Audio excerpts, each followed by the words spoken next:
বাঙালি এসএলের রান্নায় তোমাদের সবাইকে স্বাগত। সামনেই হোলি, তাই জন্য তোমাদের সবাইকে অনেক অনেক শুভেচ্ছা রইল।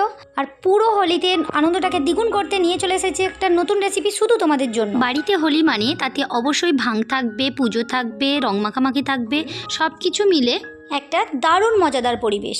তাই আজকের রেসিপিটাতে কিন্তু অবশ্যই তোমাদের সবাইকে আমার সঙ্গে শেষ পর্যন্ত থাকতে হবে। তো আজকে নিয়ে চলে এসেছি তোমাদের জন্য ভাং অর্থাৎ ঠান্ডাই, যেটা বাংলাতে সিদ্ধি রেসিপি বলা হয়। গরমের সময় হোলির দিনে ঠান্ডাই অর্থাৎ ভাং থাকলে মজাটা কিন্তু আরও দ্বিগুণ বেড়ে যায়। তাই জন্য আজকে সেই ভাং রেসিপি নিয়েই তোমাদের কাছে কিন্তু চলে এসেছি।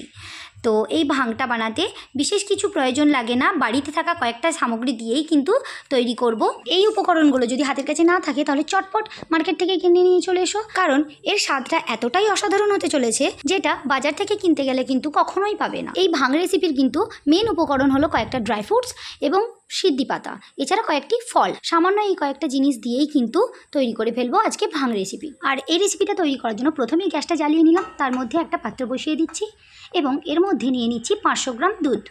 দুধটাকে কিন্তু খুব ভালোভাবে ফুটিয়ে নিয়ে এটাকে নর্মাল টেম্পারেচারে নিয়ে এসে তারপর এটাকে ফ্রিজে ঢুকাতে হবে, কারণ ফ্রিজের ঠান্ডা দুধটা দিয়েই কিন্তু ভাংটা তৈরি হবে। ওদিকে দুধটা ঠান্ডা হচ্ছে, সেই সময়ে এই সমস্ত কিছু নিয়ে কিন্তু আমি এখানে বসে গেছি। এখানে কিছু ফল আছে, সিদ্ধি পাতা আছে, এই সব কিছুটা এখানে বেটেই কিন্তু আজকে রেসিপিটা তৈরি করব।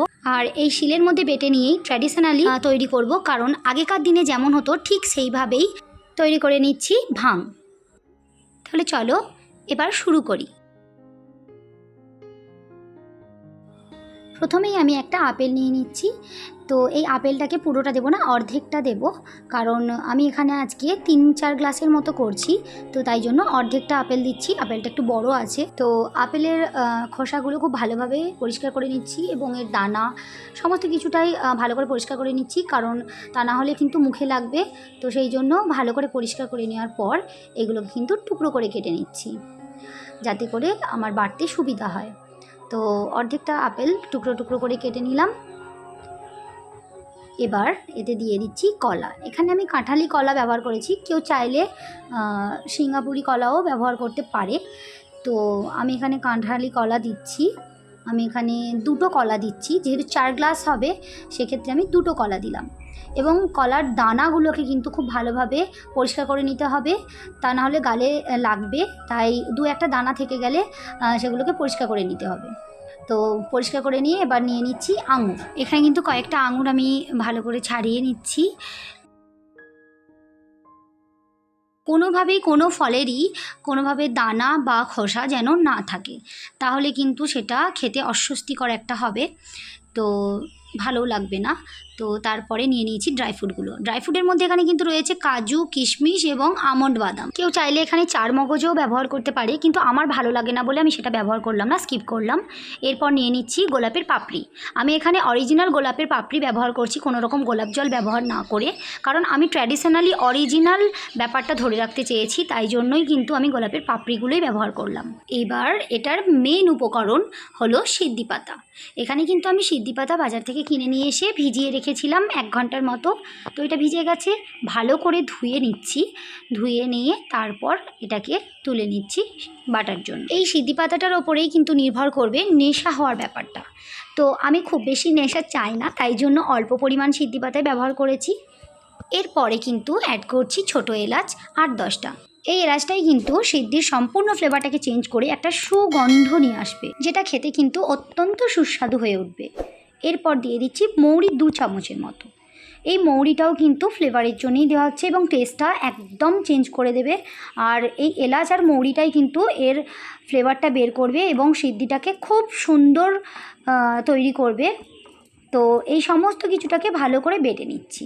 খুব ভালো করে বাটতে হবে, একদম মিহি করে সব কিছুটাকে। তো ধীরে ধীরে সব ফল সহ, ড্রাই ফ্রুট সহ, এলাচ মৌরি সব কিছুটা বেটে নিই। হোলির দিনে তাও এই ঠান্ডায় না থাকলে অর্থাৎ ভাং না থাকলে সেটা কি আর জমে বলো? আর তাও যদি বাড়িতে তৈরি ভাং পাওয়া যায় তাহলে তার কথাই হয় না। দোল উৎসবে হোলি খেলার সাথে সাথে ভাং খাওয়াটা কিন্তু একটা আলাদা রকম ঐতিহ্য বহন করে। এছাড়া এই সময় একটু গরমও পড়ে যায়, তাই জন্য ঠান্ডা ঠান্ডা ভাংটা খেতে কিন্তু বেশ দারুণ লাগে। আর এদিকে দেখো কথায় কথায় কিন্তু পুরো জিনিসটা বাটা হয়ে গেছে আর খুব ভালোভাবে কিন্তু দুবার বেটে নিয়েছি, যার জন্য পুরো মিশ্রণটা কিন্তু বেশ মিহি হয়েছে। এবার এইভাবে পুরো মিশ্রণটাকে এক জায়গায় নিয়ে আসছি এবং এটা কিন্তু আমার বাটাটা কমপ্লিট হয়ে গেছে। তো এবার এটাকে আমি ছেঁকে নেব। একটা বড় ছাঁকুনি দিয়ে এটাকে কিন্তু ছেঁকে নিচ্ছি, কারণ এতে যদি কোনো ছিপড়া থেকে যায় সেটা ছাঁকা হয়ে যাবে। তো সেই জন্য ভালো করে ছেঁকে নিচ্ছি। পুরো মিশ্রণটা বেশ গাঢ় হয়েছে, এই জন্য এতে একটু দুধ মিশিয়ে নিচ্ছি, যাতে করে একটু পাতলা পাতলা হয়ে যায় আর ছেঁকে নিতে সুবিধা হয়। তো এইভাবে পুরো মিশ্রণটাকে ছেঁকে নিচ্ছি। এই দেখো পুরোটা কিন্তু ছাঁকা হয়ে গেছে। এবার এর মধ্যে দিয়ে দিচ্ছি খোয়া ক্ষীর। তবে কারো হাতের কাছে যদি খোয়া ক্ষীর না থাকে তাহলে কিন্তু ক্ষীরের যে সন্দেশগুলো মিষ্টির দোকানে কিনতে পাওয়া যায় সেইগুলোকেও ভেঙে ভেঙে দিলে বেশ ভালোই লাগে। এটা দিলে এই ভাঙের যে টেস্টটা এটাকে দ্বিগুণ করে তোলে। সেই জন্যই আমি এখানে খোয়া ক্ষীরটাকে গুঁড়ো করে এভাবে দিয়ে দিচ্ছি। তো এখানে খোয়া ক্ষীর দেওয়া কমপ্লিট। এবার বাকি দুধটা ধীরে ধীরে এর মধ্যে কিন্তু দিয়ে দিচ্ছি। আমি এখানে কিন্তু ভাঙটা একটু গাঢ় পছন্দ করি, তাই 500 গ্রাম দুধ দিয়ে 4 গ্লাসের মতো করছি। কেউ চাইলে দুধের পরিমাণটা বাড়িয়ে দিয়ে এটাকে কিন্তু পাতলাও করতে পারে, সেক্ষেত্রে মন্দ হবে না। এরপর এতে অ্যাড করছি চিনি। চিনিটা কিন্তু যে যার পছন্দ অনুযায়ী দেবে, কারণ এটা মিষ্টিটা নিজের ওপর নির্ভর করছে। যে যেমন মিষ্টি খাবে সেই অনুযায়ী কিন্তু দিতে হবে। তবে খুব বেশি মিষ্টি দিতে লাগে না, কারণ ফলগুলো অলরেডি মিষ্টি, তাই আমি একটু অল্প পরিমাণে নিয়েছি। আর এবার পুরোটা কিন্তু ভালোভাবে মিশিয়ে নিচ্ছি। এখানে কিন্তু দেখতেই পাচ্ছ ভাঙটা কতটা গাঢ় হয়েছে, খুব বেশি পাতলা কিন্তু হয়নি। আর এখানে নিশ্চয়ই তোমরা ভাবছো যে এর কালারটা কেন এরকম হলো। আসলে সিদ্ধি পাতাটার জন্যই কিন্তু কালারটা এরকম এসেছে। এটাতে দুধ যদি আরও একটু বেশি দেওয়া হয় সেক্ষেত্রে একটু সাদা হয়ে যাবে। যাই হোক, এখানে দেখো এর গাঢ়ত্বটা কিন্তু কত সুন্দর হয়েছে এবং দেখতেও বেশ সুন্দর লেগেছে। এর একটা সুন্দর মিষ্টি গন্ধ উঠেছে, যেটা কিন্তু আমার খুব লোভ লাগছে। এখানে আমার ভাঙটা কিন্তু রেডি সম্পূর্ণভাবে। এবার আমি গ্লাসের মধ্যে তুলে নিচ্ছি সার্ভ করার জন্য। এই ভাঙটা কিন্তু গরম গরম নিমকি বা মিষ্টি যে কোনো ধরনের মিষ্টির সাথেও দারুণ লাগে। আমার চ্যানেলে কিন্তু অলরেডি নিমকি তৈরির রেসিপি দেওয়াই আছে, তোমরা চাইলে সেখান থেকে দেখে নিতে পারো। এছাড়া নিমকির সাথে সাথে মিষ্টি তৈরির রেসিপিও কিন্তু রয়েছে। যাই হোক, আমি কিন্তু এখানে ভাং আর আবির নিয়ে একদম রেডি। তো বন্ধুরা, কেমন লাগলো আমার এই ভাং তৈরির রেসিপিটা এবং তোমাদের হোলিটা কেমন কাটলো অবশ্যই কিন্তু তোমরা কমেন্ট করে জানিও। তোমাদের কমেন্টের আশায় আমি থাকবো। আর ভালো লাগলে প্লিজ একটা লাইক করো এবং বন্ধু ও পরিবারের সঙ্গে অনেক অনেক শেয়ার করে দাও। আর বন্ধুরা, যারা আমার চ্যানেলে নতুন তারা অবশ্যই আমার চ্যানেলটিকে সাবস্ক্রাইব করে নাও, পাশে থাকা বেল আইকনটিও প্রেস করে নাও, যাতে করে সবার প্রথম আমার সমস্ত ভিডিও তোমরাই পাও।